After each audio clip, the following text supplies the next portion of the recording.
Welcome back नासीन। अवां खे आगाह कंदासीं Quaid-e Awam university of engineering science and technology Nawabshah में साल 2023 बैच में दाख़िला लाइ computerise entry test phase 2 computer system department में vice chancellor professor doctor Saleem Raza Samo जी निगरानी में टेस्ट वरिती पई वञे। वीसी जो चवणु हो त मुख़्तलिफ़ डिपार्टमेंट में दाख़िला लाइ computerise entry test phase 2 5 shift में वरिती पई वञे। अवां खे आगाह कयूं पिया त हर शिफ्ट में 200 शागिर्द उम्मीदवार टेस्ट ॾींदा। हुन चयो त कंप्यूटर ते उम्मीदवार जीअं ई टेस्ट ख़त्म कंदा त उन जो नतीजो साम्हूं अची वेंदो। इन हवाले सां vice chancellor professor doctor Saleem Raza Samo Quaid-e अवाम इंजीनियरिंग यूनिवर्सिटी नवाबशाह सां असां लाइन ते मौजूद आहे। अस्सलाम वालेकुम सर। वालेकुम सलाम। सब खां पहिरीं वॾी महिरबानी अवां धरती टीवी खे वक़्तु ॾिनो। सर, अॼु एंट्री टेस्ट वरिती पई वञे ऐं तक़रीबन केतिरा शागिर्द उम्मीदवार आहिनि जेके टेस्ट ॾेई रहिया आहिनि ऐं कहिड़ा कहिड़ा शोबा आहिनि जिन जी टेस्ट वरिती पई वञे? सब खां पहिरीं त तव्हांजी महिरबानी जो तव्हां टाइम कढियो हिकिड़ी क़ौमी इदारे जे लाइ। पब्लिक सेक्टर यूनिवर्सिटी आहे कायदे अवाम इंजीनियरिंग यूनिवर्सिटी नवाबशाह में।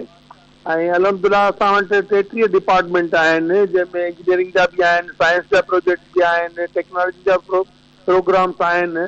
उन 33 प्रोग्राम्स जी दाख़िला जे लाइ उन जो जेको सेकेंड फेज़ असां करे रहिया आहियूं, अॼु उहो हली रहियो आहे। हींअर असां वटि 3 शिफ्ट हले पई थी, 2 शिफ्ट ॿियूं थियणियूं आहिनि जेके लंच खां पोइ थींदियूं। टोटल 992 शागिर्दनि रजिस्टर्ड कयो आहे। उन मां 165 गर्ल्स स्टूडेंट्स आहिनि ऐं इन्हनि जी जीअं टेस्ट पूरी थींदी त टेस्ट फिनिश कंदा कलाक खां पोइ उन जी रिज़ल्ट ऑटोमेटिकली उन्हनि जे अॻियां अची वेंदी ऐं इन्हनि जी 26 तारीख़ असां दाख़िला कंदासीं इंशाअल्लाह ताला। ऐं इन्हनि जा क्लासिस जेके आहिनि उहे माना 26 सेप्टेम्बर क्लासिस 26 अक्टूबर खां थींदा असां वटि। ऐं ॿियो जेको आहे हिननि जी जेकी आहे एडमिशन उहा 26 सेप्टेम्बर खां थींदी। इन में जेके 992 शागिर्द आहिनि उन में 165 फीमेल स्टूडेंट्स आहिनि ऐं प्री मेडिकल वारा बि आहिनि, इंजीनियरिंग वारा बि आहिनि, जनरल साइंस वारा बि आहिनि। जी अच्छा सर, इहो बि ॿुधो आहे त हीअ जेका टेस्ट आहे या डिजिटल वरिती पई वञे, इन हवाले सां जेके शागिर्द आहिनि उनखे सहूलियत ज़ाहिर फील थींदी? बिल्कुलु ईअं ई आहे, सही तव्हां ॿुधो आहे त असांजी कंप्यूटराइज़ एंट्री टेस्ट थी रही आहे ऐं कंप्यूटर ते माना माण्हू असां लेबोरेटरीज़ में कंप्यूटर अरेंज कया आहिनि। 200 कंप्यूटर जी माना शिफ्ट आहे, उन 200 स्टूडेंट्स वेहनि था ऐं पंहिंजो हर कंहिं शागिर्द जो पंहिंजो पंहिंजो पेपर आहे अलॻि सां। इन में चीटिंग बि नथी थी सघे।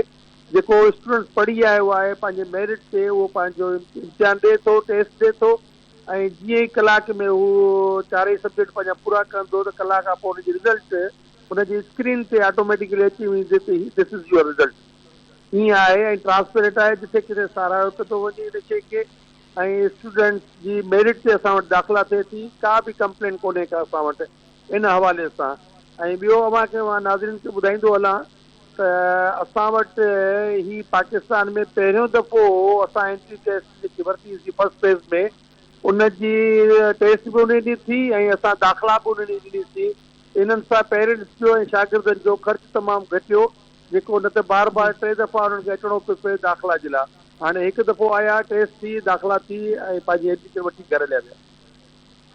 जी ठीकु आहे, वॾी महिरबानी डॉक्टर साहब, अवां असांखे वक़्तु ॾिनो। नासीन अवां खे आगाह कयूं पिया Quaid-e Awam university of engineering science and technology Nawabshah साल 2023 बैच में दाख़िला लाइ computerise entry test phase 2 computer system department में vice chancellor professor doctor Saleem Raza Samo जी निगरानी में टेस्ट वरिती पई वञे।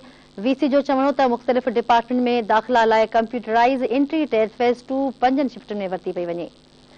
अवां खे आगाह कयूं पिया हर शिफ्ट में 200 शागिर्द उम्मीदवार टेस्ट ॾींदा।